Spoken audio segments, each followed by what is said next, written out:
Seriously with Martin Bester. Right, joining us via Zoom this morning on a Zoom call, and thank you very much for your time. The firstborn son of Pablo Escobar. We'll tell you more about the book in a moment as well, and his art. I know you're busy painting at the moment. So thank you for joining us, Roberto Sendoya Escobar. I'm going to get right into it.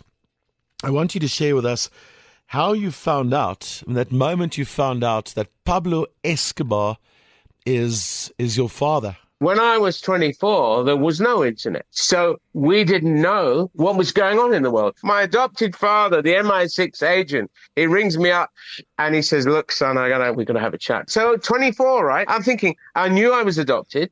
I knew I had a weird life as a child because I had all these bodyguards. There were guns everywhere and violence and all sorts of stuff. And this other guy who used to put his arm around me and say, my son, remember you're an Escobar. Who the hell's this guy, So at this moment, I know he's my adopted father, but that's all I know. I go to his apartment in Madrid. He's got some mission on because he's a very high-level MI6 secret agent. And he tells me some stuff, but the way he tells me is like weird. We were walking home, right, back to the flat, and he turns around and says, yeah, that's where we keep the money. I said, you what? I said, what money? And this is what started this humongous conversation. So that's how he breaks the ice. Until he starts to tell me about my life. And what he does is quite clever. He identifies with things. He says, you remember that plane we had in Colombia and we used to fly to this place called Medellin? And do you remember this and do you remember that? And I go, oh, yeah. So he was identifying me with my child and taking me back there and reminding me of the things we used to do together. Because I used to go on a lot of his missions. I don't know why. I presume it's because he felt I was safer with him, with the security people, than at home. We just went to this basement and he showed me this pile of money. And it literally was millions in sacks. And then he said, you remember the sacks they used to get from these people in Medellin and we used to put them on the plane and all that. And so he reminded me of all this stuff. And I'm going, oh, yeah, I remember that. I took some photos, didn't I? Yeah, blah, blah, blah. He said, yeah, you did take some photos. Because I had this little camera and I used to take photos of everything. And I got all these pictures of all these people doing these illegal things.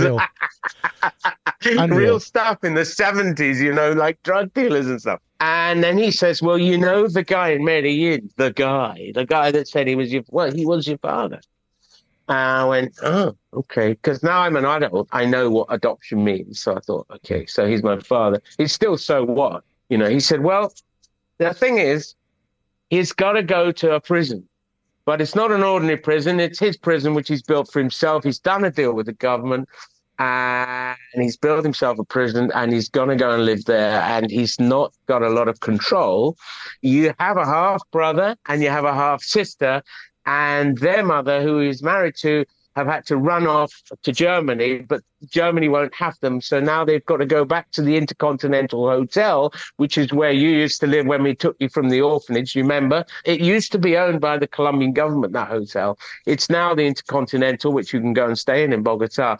But there are a couple of apartments at the top, which are owned by the Secret Service. And that's where you go if you need to be safe, like a safe house. And that's where he gets the phone calls from our father, and that's where he gets tracked and they find him and all that stuff. But it is in that pivotal moment where, although he's still alive and he's in this prison, and it's not really a prison, it's basically a lap dancing club, private lap dancing club for him and his mates. He's in a situation where he can't properly control what's going on. And the cartel's falling to pieces. All the rats are running off the ship. He said, because he's your father, you naturally had protection, but now you haven't. So I'm going to have to put special forces security at your house. So when you go down to Soto Grande, where I used to live, you better phone your wife tonight and tell her that there's going to be some armed guards at your house. Now, to me, armed security is like nothing because I grew up with it all. It's fine. But to my wife, who was born in Oxfordshire in England, was like, what the is this all about? It's all like quite weird. It changed your life in that moment, but also your siblings, your half siblings. Because now they obviously also found out that there is an elder brother. Are you guys? No, they didn't. No, they didn't know there was an elder brother then. No. When did they find out? They found out when I published the book. Oh, And how did they take that? Do you speak to them? Very, very badly. Oh.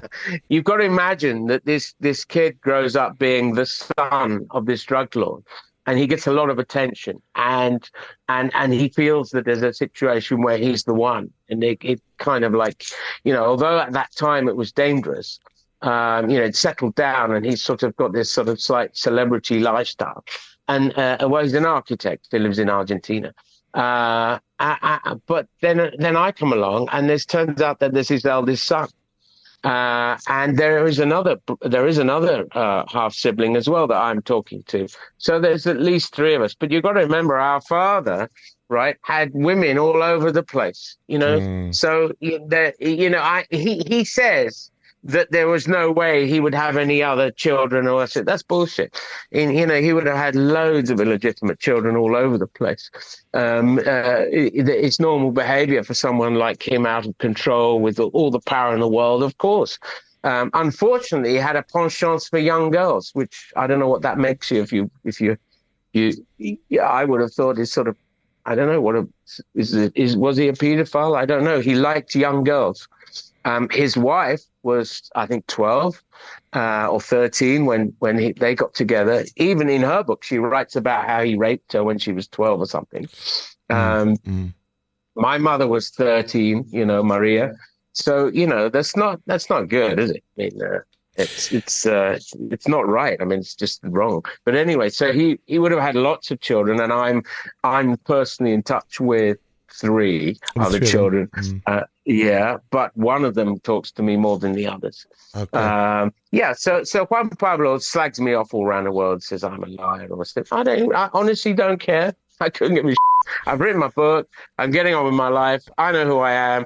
I had a high court judge look at my paperwork to make sure that it's all okay. Sure. None of the siblings, including Juan Pablo, none of us have DNA samples compared to our father. And I'm working on that at the moment. I put a sample into my lawyers, and we'll see where that comes from. But it doesn't matter. I have protocolized birth certificates, which are legal tender, and I can demonstrate who I am. So I don't have a problem with that. And of course, once you put all the pieces together, and you can see that there's not an issue. I mean, these people were quite clever. They changed my birthday. They did all sorts of stuff to try and alienate me from my real heritage, because to protect me.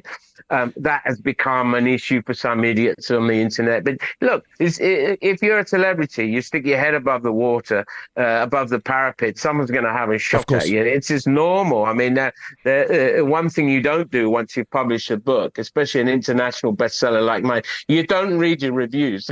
Did he say something to you that you remember to this day, that stands out for you more than anything else? Yeah, of course. I mean, I remember I had my own bodyguards with the De La Rue, which is a British security company, and they were all special forces. So they were crack shots, and they were hard cases. They were proper security people. And there were meetings, and then there were meetings. There were official meetings where we used to meet at the Intercontinental Hotel in Medellin on the hill. That's on the top of the hill. It's a lovely hotel, still there.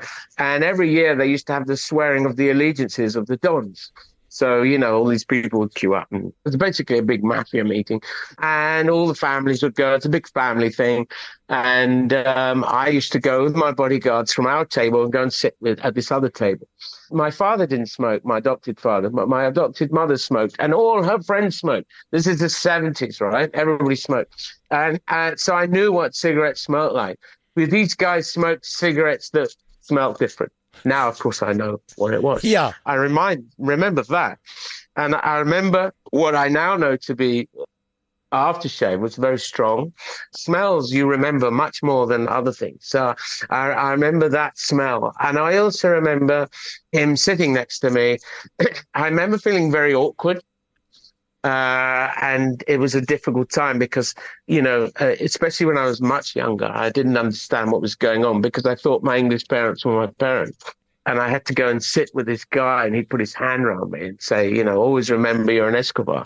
And he used to gesture to his mates, because they're all like kids.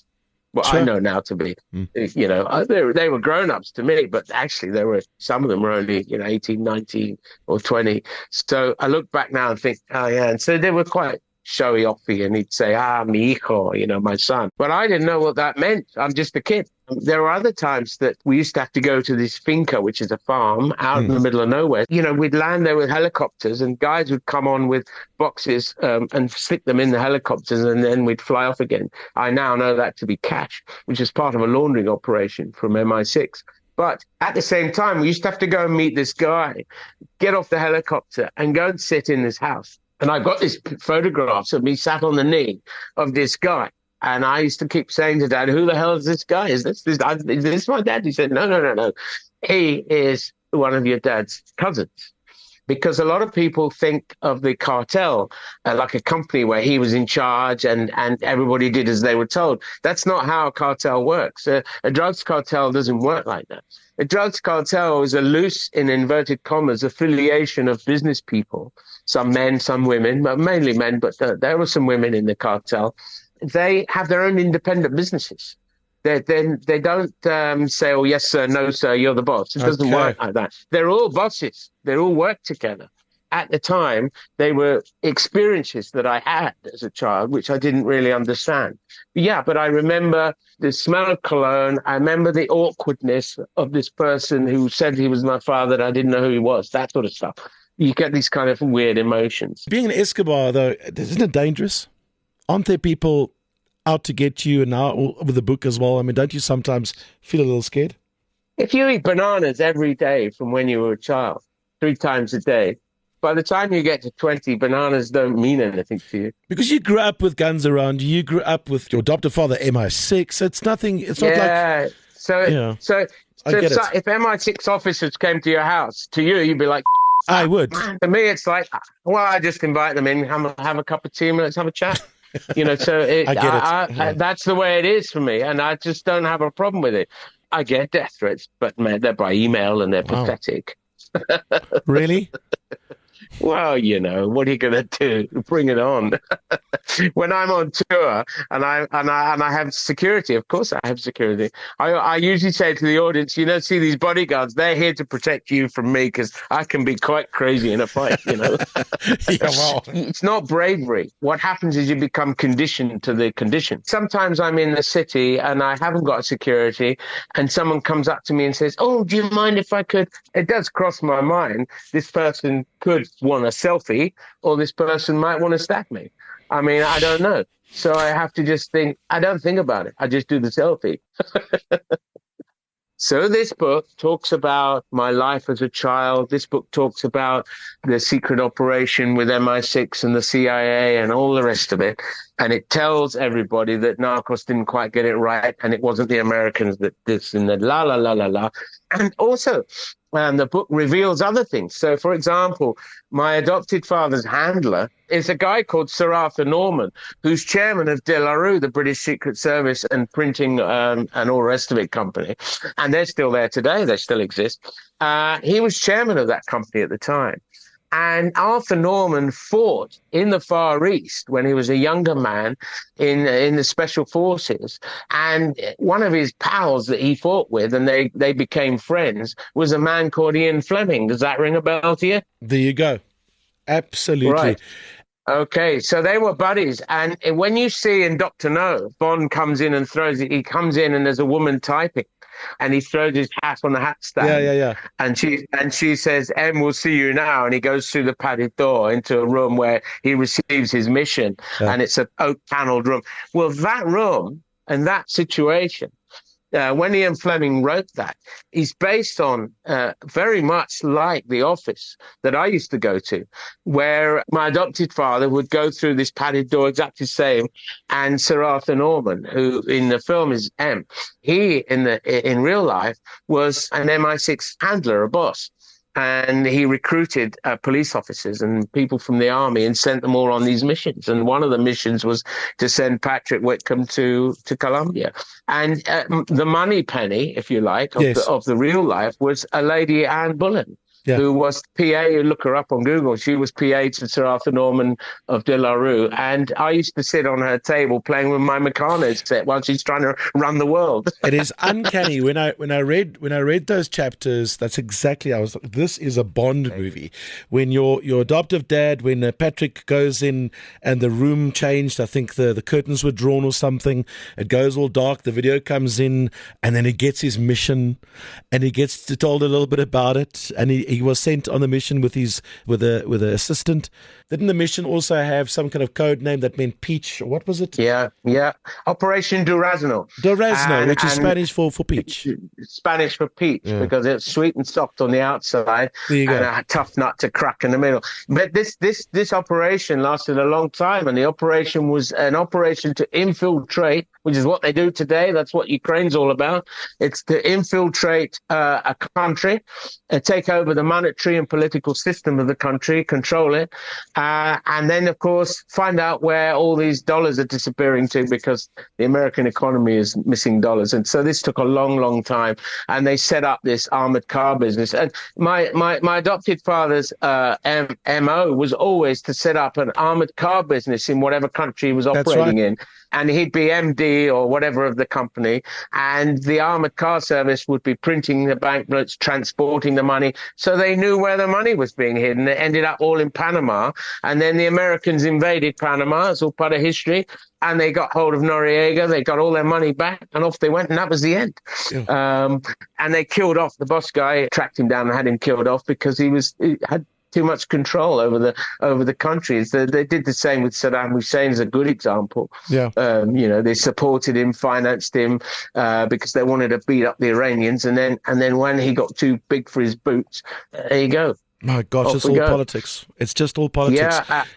That's all it is, controlling the world. That's what's happened with. They wanted to bring down Russia, so they thought we'd start some trouble in Ukraine. That's all MI6 and CIA, get people to fight each other. And then when these people get too big for their boots or they're no use anymore, they get taken out. I mean, I promise you now, within 6 to 18 months from now, the president of Ukraine won't be there anymore. And because he'll be no use to the Americans anymore, so they get rid of him. And that's a prediction from me, you can see. Sure. Wow. Very, very insightful read. What a story. And thanks for sharing it with the world. And what an absolute honor and privilege to chat to you, Roberto. I really, really enjoyed it. Thank you very much. Amazing paintings. Cannot wait. You can buy one of these if you save up a bit. You can buy one. The rand is not as strong, my friend, but I wouldn't mind. I have a special. I'll sell you one. Oh, will you? Good price. Yeah, well, if any one of your listeners want to buy this one, it's for sale. But I won't finish it for another month or so. Oh, that is beautiful. That is so, so beautiful. So keep painting. Thank you. Keep telling the story. Yeah. And I thank you for your time. I really do appreciate it. That was just incredible. You're more than welcome. Thank you very much, Roberto. All the best. Cheers. Bye-bye. Hasta luego. Breakfast with Martin Bester, driving you to work every weekday from 6 to 9 a.m.